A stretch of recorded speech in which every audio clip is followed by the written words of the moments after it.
ମୁଁ ସେମାନଙ୍କୁ ଖୋଲା ଚ୍ୟାଲେଞ୍ଜ କରୁଛି।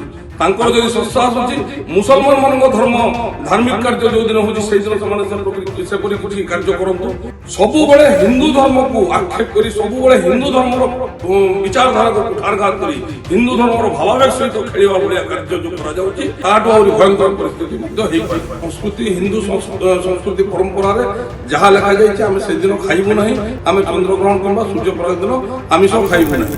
ଦେଖନ୍ତୁ ଏଇ ଘଟଣାରେ ମୁଁ କୌଣସି ବିବାଦୀୟ ମନ୍ତବ୍ୟ ଦେବାକୁ ଚାହୁଁନାହିଁ, କିନ୍ତୁ ଏତିକି କହିବାକୁ ଚାହିଁବି ହେତୁବାଦୀ ମାନଙ୍କ ଉପରେ ଗୋଟିଏ କଥା କହିବାକୁ ଚାହିଁବି, ଯାହା କିଛି ଘଟଣା ହେତୁବାଦୀ ମାନଙ୍କ ଦ୍ୱାରା ଯୋଉ ପରିସ୍ଥିତି ସୃଷ୍ଟି କରାଯାଉଛି ଏଥିପାଇଁ ମୁଁ ପ୍ରଶାସନକୁ ଦାୟୀ କରିବି।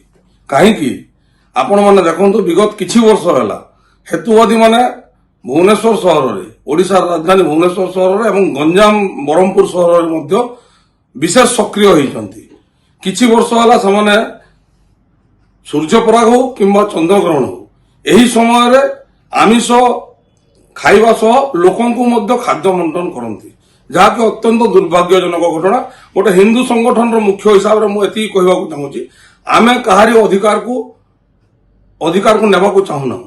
ଜଣେ ଯଦି ସୂର୍ଯ୍ୟପରାଗ କିମ୍ବା ଚନ୍ଦ୍ରଗ୍ରହଣ ଦିନ ଆମିଷ ଖାଇବାକୁ ଚାହିଁବ କିମ୍ବା ବିରିୟାନୀ ଖାଇବାକୁ ଚାହିଁବ, ଯାହା ସେ ଖାଇବା କଥା ଖାଉ, ଆମେ ମନା କରୁନାହୁଁ। ଯାହାର ଯୋଉଟା ଇଚ୍ଛା ଅଛି ସେ ଖାଉ। ଆମ ସଂସ୍କୃତି ହିନ୍ଦୁ ସଂସ୍କୃତି ପରମ୍ପରାରେ ଯାହା ଲେଖାଯାଇଛି ଆମେ ସେଦିନ ଖାଇବୁ ନାହିଁ, ଆମେ ଚନ୍ଦ୍ରଗ୍ରହଣ କିମ୍ବା ସୂର୍ଯ୍ୟପରାଗ ଦିନ ଆମିଷ ଖାଇବୁ ନାହିଁ, ତ ଆମେ ଖାଉନାହୁଁ। କିନ୍ତୁ ତାଙ୍କୁ ଆମେ ଖାଇବା ପାଇଁ ମନା କରୁନାହୁଁ। କିନ୍ତୁ ଦୁଃଖର କଥା ସେମାନେ ସୂର୍ଯ୍ୟପରାଗ କିମ୍ବା ଚନ୍ଦ୍ରଗ୍ରହଣର 2-4 ଦିନ ପୂର୍ବରୁ ମିଡିଆରେ ଆସି ପ୍ରତିକ୍ରିୟା ରଖୁଛନ୍ତି ଯେ ଆମେ ଚନ୍ଦ୍ରଗ୍ରହଣ ଦିନ କିମ୍ବା ସୂର୍ଯ୍ୟପରାଗ ଦିନ ଆମେ ଆମିଷ ଖାଇବୁ। ତା ସହିତ ସେମାନେ ବିଭିନ୍ନ ଲୋକଙ୍କୁ ପ୍ରବର୍ତ୍ତାଉଛନ୍ତି ଯେ ଆପଣମାନେ ମଧ୍ୟ ଖାଆନ୍ତୁ, ଚନ୍ଦ୍ରଗ୍ରହଣ ସୂର୍ଯ୍ୟପରାଗରେ ଆମିଷ ଖାଇଲେ କିଛି ଅସୁବିଧା ହେବ ନାହିଁ, ଏହା ସବୁ ଅନ୍ଧବିଶ୍ୱାସ କଥା। ଏହି ପ୍ରକାର ଯୋଉ କଥା କହିକି ସେମାନେ ପ୍ରବର୍ତ୍ତାଉଛନ୍ତି ତାହା ଅତ୍ୟନ୍ତ ଦୁର୍ଭାଗ୍ୟଜନକ ଘଟଣା। ଆଉ ପ୍ରଶାସନ ତାହା ଉପରେ ନିଶ୍ଚିତ ରୂପେ ଗୁରୁତ୍ୱ ଦେବାର ଦରକାର ରହିଛି। କାହିଁକି ସବୁବେଳେ ବାରମ୍ବାର ଗୋଟିଏ ଧର୍ମ ଗୋଟିଏ ସଂସ୍କୃତି ଉପରେ କୁଠାରଘାତ, ହିନ୍ଦୁ ଧର୍ମର ବିଚାରଧାରା ହିନ୍ଦୁ ଧର୍ମ ସଂସ୍କୃତି ଉପରେ ସବୁବେଳେ ଯୋଉ କୁଠାରଘାତ କରାଯାଉଛି ତାହା ଅତ୍ୟନ୍ତ ଦୁର୍ଭାଗ୍ୟଜନକ ଘଟଣା। ଭାରତ ପୂର୍ବରୁ ଗୋଟେ ହିନ୍ଦୁ ରାଷ୍ଟ୍ର ଥିଲା ଏବଂ ଆଗାମୀ ଦିନରେ ମଧ୍ୟ ଗୋଟେ ହିନ୍ଦୁ ରାଷ୍ଟ୍ର ହେବାକୁ ଯାଉଛି, କିନ୍ତୁ ଏହି ହିନ୍ଦୁ ବହୁଳ ରାଷ୍ଟ୍ରରେ ଯୋଉ ପ୍ରକାରର ହେତୁବାଦୀଙ୍କ ଚିନ୍ତାଧାରା ରହିଛି, ଆମେ କୌଣସି ଧର୍ମକୁ ଆକ୍ଷେପ କରୁନାହୁଁ, କୌଣସି ଧର୍ମକୁ ଆମେ କେବେ ନିନ୍ଦା କରିନାହୁଁ। ହିନ୍ଦୁ ଧର୍ମ ହିନ୍ଦୁ ପରମ୍ପରାରେ କୌଣସି ଧର୍ମକୁ ଅପମାନ କରାଯାଇ ନାହିଁ, କିନ୍ତୁ ସବୁବେଳେ ହିନ୍ଦୁ ଧର୍ମକୁ ଆକ୍ଷେପ କରି ସବୁବେଳେ ହିନ୍ଦୁ ଧର୍ମର ବିଚାରଧାରାକୁ କୁଠାରଘାତ କରି ହିନ୍ଦୁ ଧର୍ମର ଭାବାବେଗ ସହିତ ଖେଳିବା ଭଳିଆ କାର୍ଯ୍ୟ ଯୋଉ କରାଯାଉଛି ଏବଂ ତାହା ପୁଣି ସେହି ଦିନର 2-3 ଦିନ ପୂର୍ବରୁ ମିଡିଆରେ ଆସି ପ୍ରତିକ୍ରିୟା ରଖି ମନ୍ତବ୍ୟ ରଖି ଯୋଉ କରାଯାଉଛି ତାହାକୁ ଆମେ ଦୃଢ ନିନ୍ଦା କରୁଛୁ। ଆଉ ସେଇ ଘଟଣା ବାରମ୍ବାର ଯୋଉ ଓଡ଼ିଶାରେ ହେଉଛି ତାକୁ କେମିତି ପ୍ରଶାସନ ବନ୍ଦ କରିବ ତାହା ଉପରେ ପ୍ରଶାସନ ଦୃଷ୍ଟି ଦେବାର ଆବଶ୍ୟକତା ରହିଛି। କାହିଁକି ମୁଁ ବାରମ୍ବାର କହୁଛି ଯେ ଗତ 4-5 ବର୍ଷ ହେଲା ଏଟା କ୍ରମାଗତ ଭାବରେ ଚାଲି ଆସିଛି ଓଡ଼ିଶାରେ ଏବଂ ତାକୁ ପ୍ରଶାସନ ବିଲକୁଲ ଧ୍ୟାନ ଦେଉନାହିଁ, ଯଦ୍ୱାରା କି ଅପ୍ରୀତିକର ପରିସ୍ଥିତି ବିଗତ ଦିନରେ ସୃଷ୍ଟି ହେଇଛି।